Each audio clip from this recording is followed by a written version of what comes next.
Okay, go ahead and read Luke chapter 9, the King James Version. Big jump. Luke 9 it is. 1.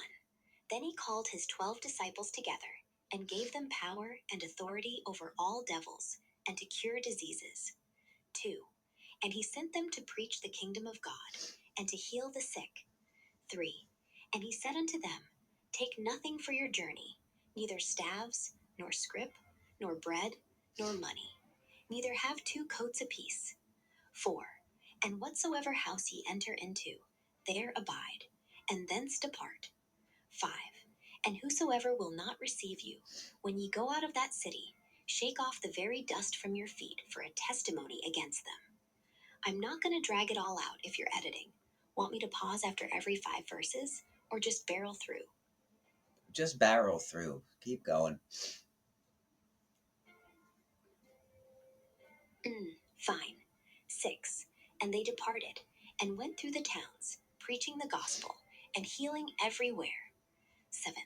Now Herod the Tetrarch heard of all that was done by him, and he was perplexed, because that it was said of some that John was risen from the dead. 8. And of some that Elijah had appeared, and of others that one of the old prophets was risen again. 9. And Herod said, John have I beheaded, but who is this of whom I hear such things? And he desired to see him. 10. And the apostles, when they were returned, told him all that they had done. And he took them and went aside privately into a desert place belonging to Bethsaida. 11. And the people, when they knew it, followed him.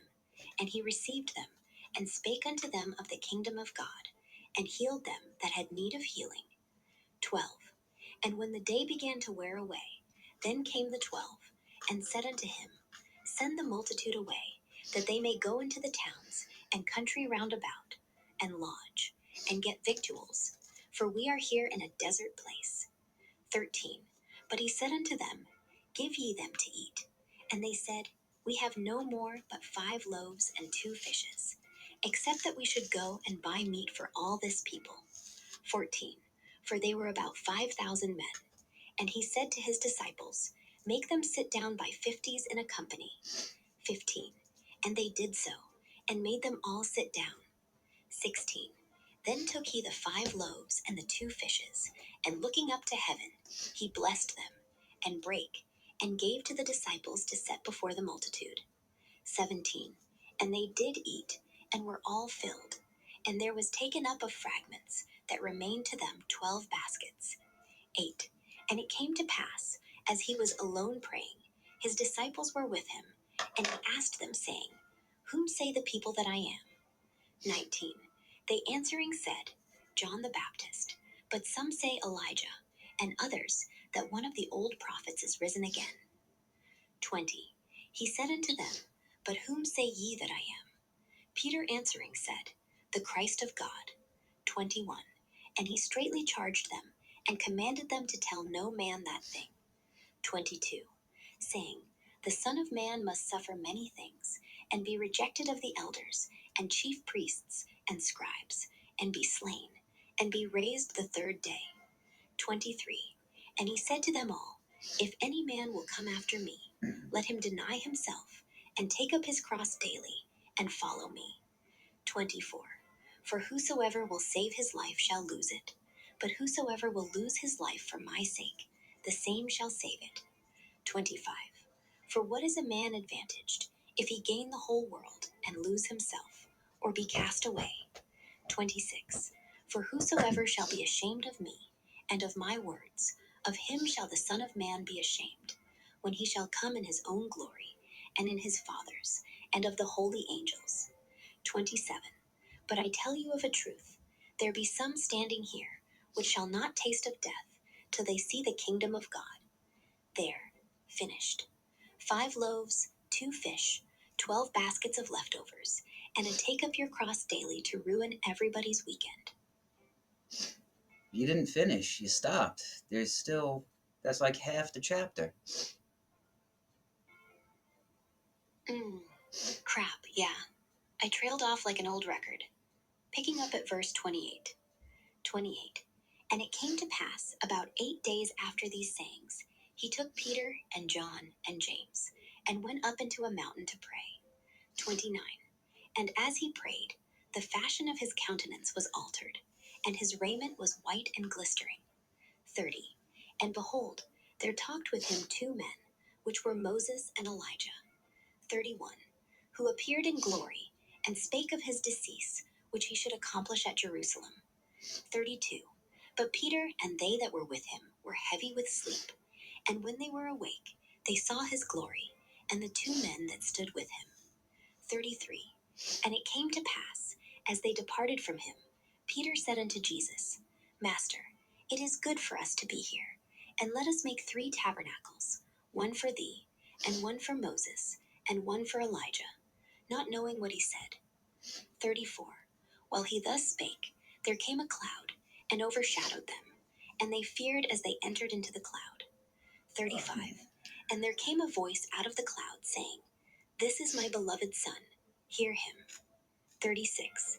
And when the voice was past, Jesus was found alone, and they kept it close, and told no man in those days any of those things which they had seen. 37.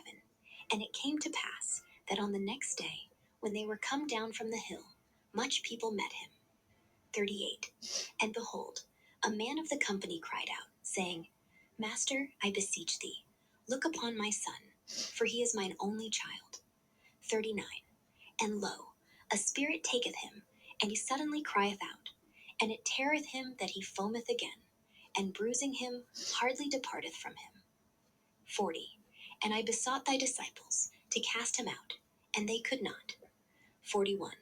And Jesus answering said, O faithless and perverse generation, how long shall I be with you, and suffer you?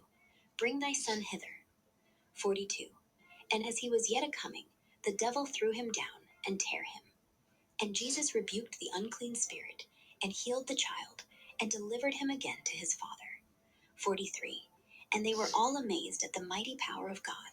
But while they wondered every one at all things which Jesus did, he said unto his disciples, 44. Let these sayings sink down into your ears, for the Son of Man shall be delivered into the hands of men. 45. But they understood not this saying, and it was hid from them, that they perceived it not, and they feared to ask him of that saying. 46. Then there arose a reasoning among them, which of them should be greatest. 47. And Jesus, perceiving the thought of their heart, took a child, and set him by him. 48. And said unto them, Whosoever shall receive this child in my name receiveth me, and whosoever shall receive me receiveth him that sent me. For he that is least among you all, the same shall be great. 49. And John answered and said, Master, we saw one casting out devils in thy name, and we forbade him, because he followeth not with us. 50. And Jesus said unto him, Forbid him not, for he that is not against us is for us. 51. And it came to pass, when the time was come that he should be received up, he steadfastly set his face to go to Jerusalem. 52. And sent messengers before his face, and they went, and entered into a village of the Samaritans, to make ready for him. 53. And they did not receive him, because his face was as though he would go to Jerusalem. 54. And when his disciples James and John saw this, they said, Lord, wilt thou that we command fire to come down from heaven, and consume them, even as Elijah did? 55. But he turned and rebuked them, and said, Ye know not what manner of spirit ye are of. For the Son of Man is not come to destroy men's lives, but to save them. And they went to another village. 57. And it came to pass, that as they went in the way, a certain man said unto him, Lord, I will follow thee whithersoever thou goest. 58. And Jesus said unto him, Foxes have holes, and birds of the air have nests, but the Son of Man hath not where to lay his head. 59. And he said unto another, Follow me. But he said, Lord, suffer me first to go and bury my father. Jesus said unto him, Let the dead bury their dead, but go thou and preach the kingdom of God. 61. And another also said, Lord, I will follow thee, but let me first go bid them farewell, which are at home at my house. 62. And Jesus said unto him, No man, having put his hand to the plough, and looking back is fit for the kingdom of God. There, that's the whole damn thing. What was the argument at the end? The argument? Like the last big one in that chapter? Guy 1. I'll follow you anywhere. Jesus. Cool. But I don't even have a couch. Guy 2. Give me a sec to bury my dad first. Jesus. Let the dead guys do that. Move. Guy 3. Okay, but I want to say bye at home. Jesus. Plow in a field. If you turn around, you're useless. Pretty brutal. Basically, don't start something if you're gonna wuss out. So he didn't go bury his father? No.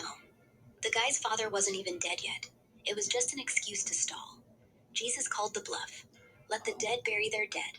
Meaning, let the spiritually dead people handle the small stuff. Come on, kid. Get moving. Oh, so he was just trying to make an excuse to get out of work that day. Yeah. Like, oh, gotta bury dad. But dad's still breathing and watching TV somewhere. It's the ancient version of, my dog's sick, I can't come in. Jesus just looked right through it.